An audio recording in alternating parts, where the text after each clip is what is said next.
Hi everyone, I'm Shemaya. It's like papaya, except it's not. And this is Plot Twist Please. It's so good to see you again. I feel like I haven't seen you in ages. Hope you are well. Hope you've been sleeping well, eating well, living well. And today I'm going to talk about something that has been talked about probably multiple times across your feed. You've probably seen things about it on TikTok. You've seen things about it on YouTube, or you've read articles about it. I wanted to look at this from a different perspective. So, if you don't know who Sia is, she is a pop star known for quirky or alternative works, very like Lady Gaga-esque, and lately involving the actress slash dancer Maddies Mom. Basically, we knew Sia as someone who was different and someone who probably went through a lot of trauma, right? So we can conceive from her work that she probably has been through a lot in her childhood, and she even alludes to some of that in explaining some of her work in interviews and in some of her lyrics as well. Now, you might know Maddies Mom from Dance Moms, or you might know her from Sia's repertoire, which is Elastic Heart, and that music video where she stars in it. If you don't know, I'm autistic and I'm also a Black woman. This was a particularly hard thing for me to talk about because there were several things in this movie that need to be addressed. And if you didn't see the movie, don't watch it because Sia doesn't need to get revenue from that. If you're not aware, Sia recently released a movie featuring Maddies Mom, Kate Hudson, and Leslie Odom Jr. about a young autistic girl. This is her directional debut, so it was a big deal. And here's why a lot of people are having issues with it. First of all, she casts an autistic actor or a non-autistic actor to play the role of an autistic person. This involved the actor doing mannerisms and showing physicality that resembles being overstimulated or stimming.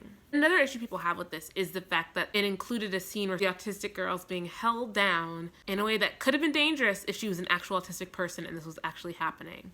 Another reason why people are having issues with it is because Sia had Maddie appear to be doing blackface. She had tan skin and her hair was in cornrows. And in other parts of the musical feature of this movie, there were other characters who had Afrocentric hairstyles as well, which is why people were suspecting that this was blackface or blackfishing at the very least.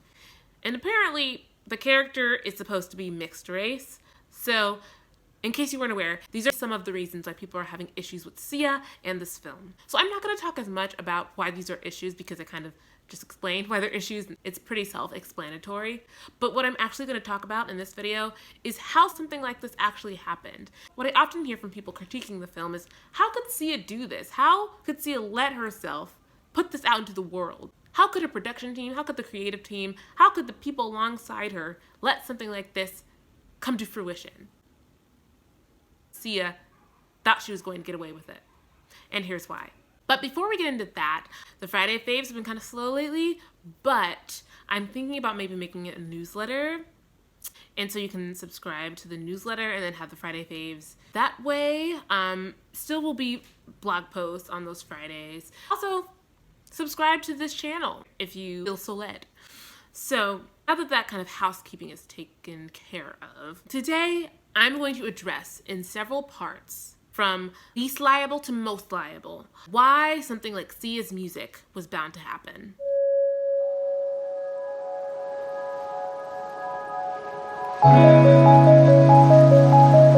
So we're going to start with the person that I think is the least liable, in my opinion, and that's Leslie Odom Jr. So when all this started erupting within the last few months, and this has been slowly bubbling since around November, October. When it first blew up, which was a couple months ago, I was sure that Leslie Odom Jr. didn't make a statement. I was sure. I'd understand why he wouldn't have. So Black actors only have so much power. Now, particularly in Hollywood, it's just a hard nut to crack. And the people who own the oldest, most established studios, Warner Brothers, HBO, all of those are white men. They own them, they are on the executive board, along with the people who are on the boards for these award shows, you know, for the Golden Globes, the people who actually vote on what has merit in the film world. And that's problematic right there, but we will get to that. So in a room full of white people, if you're the only Black cast member, I can see how if I was in Leslie Odom Jr.'s shoes, I can see how I would choose to stay silent. Now that's a little dicey right there because Leslie Odom Jr. doesn't necessarily need this. He doesn't necessarily need this project. He's doing fine. It is kind of strange that he is so established at this point that he felt a need to make a statement about it supporting it. Now, I don't know if Leslie Odom Jr. actually believes what he said or if he was doing it to save face or to protect his coin, okay? Because I understand that. But also no. But yeah. Like, he's really doing okay. Him and his wife are doing okay. I think they're still married. I don't know. That was my issue with that. I also understand that this is a business and that there may be a contractual agreement where he's not allowed to diss the movie. That's the law. But then wouldn't it be that he couldn't make a statement at all? If it was a contract agreement, I'd understand. If it wasn't, I'm puzzled. I also want to note that making sure that every project that we're involved in is up to par in terms of representation or in terms of how problematic it is shouldn't fall on the oppressed group's shoulders. It shouldn't fall on Black people's shoulders. It shouldn't fall on the one Black person in the room. That's something that I also want to point out is no, it is not Leslie Odom Jr.'s job to make sure that Sia doesn't do something like this or that a large establishment like the Golden Globes, right? That they don't give us an award. That's not his job. Oftentimes people depend on the oppressed group or the marginalized group to be the spirit guide. And that's not what we signed up for. If they were going to pay him to be the diversity liaison or consultant, sure. But oftentimes people expect that free labor from us, which is also really problematic. And that's why I say that Leslie Odom Jr. is the least to blame in all of this. But then again, his name is on it and it will forever be on it because he didn't take a stand. Maybe he didn't know the implications of the costuming and the hair and everything that has to do with autism that went into this movie. Maybe he wasn't aware that it was offensive and hurtful. But I also feel like with the whole cornrows thing and the tanned skin and the like her character is supposed to be mixed apparently, it's like, did you read the script? Like, if you read the script, you know, that would have irked me. And as a Black person, if I saw someone put some dark makeup on that little girl and put some cornrows in her head, I would have questions. Now, hey, maybe they weren't filming on the same day. Maybe that was a new development within the script that he was not aware of. I don't know. It would have set the alarms off for me. But again, he is the least obligated of the bunch. Now on to the next tier of liability. The next person I'm going to address is Kate Hudson. Now look, she comes from a really affluent family. She's this perky white woman who, from my understanding, doesn't understand the implications of what she has done still. Of course, while I'm recording this, it may have changed, but she made a statement that was saying that it is more about the intent than it is about the impact. And that's what she was implying, in my opinion. She said, and I'm going to read this out loud, "It's an ongoing and important dialogue to be had about neurotypical actors portraying neurodivergent characters. It is an important one to have with people with experts and those who know how to engage in the conversation. I encourage it, truly. I think that it's important to say that we are listening." So I'm just going to break down this quote and why people are having issues with it. She said it's an ongoing and important dialogue to be had. I often hear whenever someone brings up grievances about misrepresentation or about harming a certain marginalized community, it's what an institution will often say, either in a public statement or something or other, is that they will always say, this is an important dialogue to be had. Almost as if both sides are in the same standing. As if someone who has the power in the situation is on the same playing field as someone who doesn't have the power. When you have a power dynamic like that, yes, it's a dialogue, but you need to understand that we are coming from two different places. Marginalized people have had to learn about the dominant culture because it's their way of survival. But people who don't live inside of those confinements don't have to learn about another culture, don't have to learn about how someone else struggles because of their circumstance or because of them not being neurotypical or because of them not being white. You know, they don't have to learn about that stuff to survive. As an autistic person, talking to an holistic person or a person who's not autistic, we are literally coming from two different places. You are coming from a place of privilege of never having to understand my side. And I'm coming from a place of constantly having to defend who I am to you and to defend the validity of who I am. It's almost laughable that she would imply through the line, it is an important one to have with experts and those who know how to engage in the conversation. That's kind of implying that the people who have lived the experience don't know how to engage in that conversation. Now look, I understand the importance of expertise and of having a concentrated intellectual place of reference. I understand that doctors will know more than me, but as a Black woman, I can speak to the fact that when I go to the gynecologist, I need to be more adamant about making sure that certain things are notated on my chart. Because I know that the medical system also has racism woven into it. No, I can't deliver a baby, but I can tell you how my body feels, and I can tell you that I'm used to doctors not taking me seriously. And I've had to exaggerate things. I've had to exaggerate reports of pain in the doctor's office because I know that they're not going to take me as seriously as they would a white woman. Doctors still think, and that this is current. This isn't 40 years ago. Doctors that are practicing now still think that Black people have thicker skin than white people, as in they can take more pain than white people. So that is why I argue that lived experience is expertise in a lot of respects, especially when the experts still don't know a lot about autistic women, still don't know a lot about autistic people of color. Those experts actually spread a lot of misinformation and internalized ableism, actually, when it comes to autism. Here's the thing too, is Kate Hudson got a Golden Globe nomination for this, so I don't expect her to speak openly about it and about its problems. And maybe the two are not related, perhaps, but people do that all the time. Also, again, perhaps she was under a contract, maybe there was some legal obligation, I don't know. Now, in the next tier of liability sits someone who is not directly involved with the film, but played a role, perhaps indirectly, in silencing the voices of the people who were harmed by this film and elevating the voices of someone who already had a view that this film was being overly criticized and who had more power in this scenario. And that is Jimmy Kimmel. Now, I don't hate Jimmy Kimmel. I don't dislike him. I really don't. But he has his own show, which means he is the boss. What he could have done was bring on an autistic person on the show to talk about their experience, about their lived experience, which is expertise in its own right, and have them talk about how the film hurt them or what the issues with the film were. Rather than bringing on a celebrity who's part of the film for her to say, oh, people should just see the heart behind it or the intent. Kiki, I got a Golden Globe nomination. Like, he could have done so much more to address this, because it's not just someone being offended. This is something that made me physically uncomfortable to the point where I couldn't watch it anymore. Like, there were so many scenes where I was like the whole thing, I was physically uncomfortable because there was someone on screen who was imitating me in more ways than one. And that hurts. Like, it's not just something that is like, oh, how could they do that? Like, this actually hurts. It actually hurt me. Like, I'm saying it out loud. This hurt me. And that should have mattered.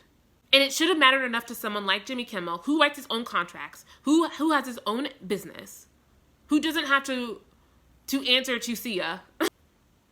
It would have meant a lot if he had taken this opportunity to elevate someone within the autistic community. But Kate Hudson, it just would have been so powerful if he had been that intentional about it. Well, honestly, I don't think he has any specific responsibilities in terms of this whole debacle, but it would be great if he brought on an autistic person on his show to talk about this. So we'll see, Jimmy, we'll see. And the next tier of liability or accountability is an organization called Autism Speaks. They're problematic anyway. In this whole scenario, the fact that somebody reached out to them is not surprising. They are very prominent and they're out there. They're a pretty established organization, even though they're as problematic as the Golden Globes. One of the reasons why Autism Speaks is not helpful to autistic people is because it promotes an idea that autism can be cured, should be cured, and it's something that autistic people should be ashamed of. And more so, parents of autistic children should be ashamed of. And it promotes this idea that autistic children are a burden that people who parent them are special simply because they've decided to raise an autistic child. And a lot of practices that they promote are harmful to us and can kill us. That is why Autism Speaks is not my fave. It's not my fave, and is largely hated by the autistic community.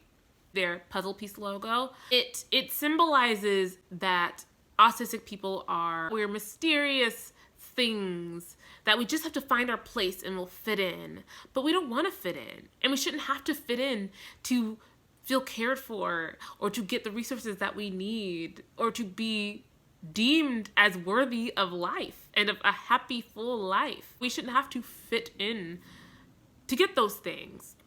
And so what people often use, including myself, is the infinity symbol to show that I'm autistic forever, and that is who I am, and I'm not ashamed of it. And that is what a lot of autistic people favor over the puzzle piece logo. So if you're out there and you want to be an advocate for us, just something to put in your back pocket. I'm going on a tangent, so on to the next tier of liability. And I'm surprised that more people haven't been talking about this, but that's Maddies Mom / manager. Here's the thing. When Maddie made this movie, she was a child. But her mom at the point was her manager, or at least her mom, and she could have stepped in. There were accounts recorded of Maddie literally in tears, bawling because she was afraid that this depiction of an autistic person would make autistic people in real life feel bad. Wonder where she got that instinct from. Wonder where. That's fascinating because apparently this child had more instinct or more intuition than this very established middle-aged woman, especially with the different mannerisms she was doing and the exaggerations of her body and of her facial expressions, which so offensive and so hurtful. She was right. Like, she told Sia that this was wrong or that it felt wrong, and Sia didn't let her out of the contract. Now, look, I have issues with Maddies Mom in general. I saw them throughout the Dance Mom series. I pinpointed a few things mentally that were like, this is kind of gross. Like, this is kind of gross. And I get it. You want your child to be successful by any means necessary. But yet, her mom strikes me as the type of person who wants her child to be successful by any means necessary. And though that has gotten her extremely far, it really reminds me of the whole trope where the parent is more interested in the child's career than the actual well-being of the child. And I saw that throughout Dance Moms. I feel like a lot of those moms actually. I feel like a lot of parents of young actors or of young celebrities fall into that category, which is sad. But I definitely think that Maddie's mom could have said or done something. I mean, she was her mother. She's her legal guardian. She could have taken her to the side and been like, Maddie, if you don't want to do this, you can tell me. Like, there are so many things she could have done at that point. I'm not here to shame any moms out there. God forbid, I'm not trying to do that. But that just makes my nose wrinkle. So the next tier of accountability or liability is involving the big kahuna herself, Sia. I think the biggest issue that I have with Sia isn't that she wrote or directed this movie. Isn't that she released it to the public. It's the fact that someone told her, hi, I'm autistic and this hurts me, way back in the fall. And she basically said, I'm trying my best and that's all that matters. Like, and here's the thing. Was she trying her best? And I'll get to that. I'll get to that later. I have to admit, I almost fell for it. I almost fell for thinking that the white woman was innocent in all this and that she was just ignorant and didn't understand the implications of her actions, which is something that we all fall subject to. This spell that gets cast on all of us. But Sia knew what she was doing. She said, the movie is both a love letter to caregivers and to the autism community. That was a tweet. And she also said, I have my own unique view of the community. And felt it is underrepresented and compelled to make it. My intentions are awesome. It was funny that she said that. But it also made me realize that people who are quirky or alternative or have a different perspective on art often excuse themselves of abhorrent things like this. They assume that because they've been through something, because they've been traumatized in one way or another, that they have a monopoly on suffering and that they could not possibly harm someone else. Or they could not at any point be an oppressor because they have suffered. It's like she felt that her voice, that her perspective on someone was more important than that person themselves. Her perspective on the entire autistic community was more important than how the autistic community felt about her depiction of them. If someone literally said, hey, I'm someone who you are claiming to support or advocate for, and I'm telling you that this actually does the opposite. She brushed them off several times for several months. Now, how does this happen? How does someone do that? How does someone get to that point? I think some of it had to do with the support that she was getting from other autistic people and also autistic organizations. For example, one of her supporters was the National Council for Severe Autism, which published a letter from an autistic fan, and that letter was titled, "Thank you for representing a girl with autism." So if I'm Sia and I've never interacted with an autistic person in my life, one autistic person telling me that I did something good for them might get to my head a little bit. But the part of it that makes me look at her a little sideways is that a lot of people, and I mean a lot of people, were coming at her with reasons to why this is not good for the autistic community or autistic people, to why this perpetuates stereotypes, and to why it's actually taking away opportunities from autistic people because she hired a non-autistic actor in the place of an autistic person. And it still didn't change her mind. The only way she changed her mind was when the public had had enough and when everywhere you turned, somebody was talking about this whole debacle. Now, in a fairly recent interview on the program, Fierce Woman in Music, Sia did actually show remorse for her actions on social media when people were tweeting at her about this film actually perpetuating harmful stereotypes and not helping the autistic community. She said, "I have to admit to being ableist to some degree. I'm not proud of it. I've learned my lesson." And here's the thing, it's the to some degree part that's wild. Sia was literally ableist in every way possible. She took away an opportunity from an autistic person. She perpetuated a stereotype about an autistic person. She pushed back on autistic people when they said that something hurts them.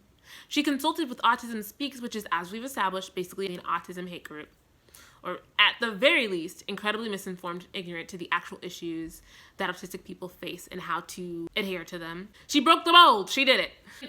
This is how this actually happens. First of all, privilege. And it also comes in a certain level of celebritism.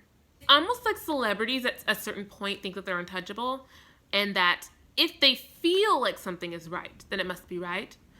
If they feel like their hearts are in the right place, then there's no way it can be motivated by capitalist means. But just because you're an artist and just because you are an alternative, a quirky, niche artist doesn't mean that you aren't capable of having capitalistic interests, and it doesn't mean that you're not capable of participating in a system that disenfranchises, silences, and oppresses people. And a lot of white people go through this. A lot of people in general who think that because they are oppressed one way, that they have a monopoly over oppression and that they can never be an oppressor. But here's the thing. We are all capable of being an oppressor.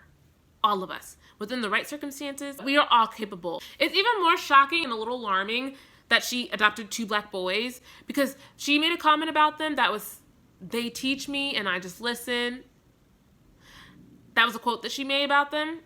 And I kind of wanted to scream because your children are not here to teach you anything. You teach them. If you don't have diversity training or that and the other, you need to get somebody who has, because those children's job, their job is not to teach you about racism through existing. They are not your guinea pigs. They're children. Like that's the part that really made me want to pop off a little bit. But here's how this happens. This happens because people are assuming that someone else is there to serve them, to serve their narrative, to make them feel good about themselves. And this is the epitome of inspiration porn.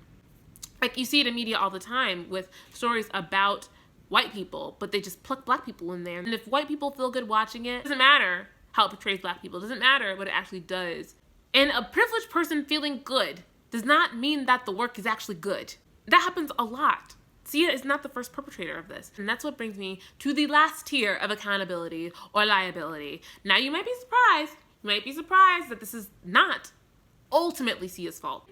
A lot of it is, mind you. A lot of it is.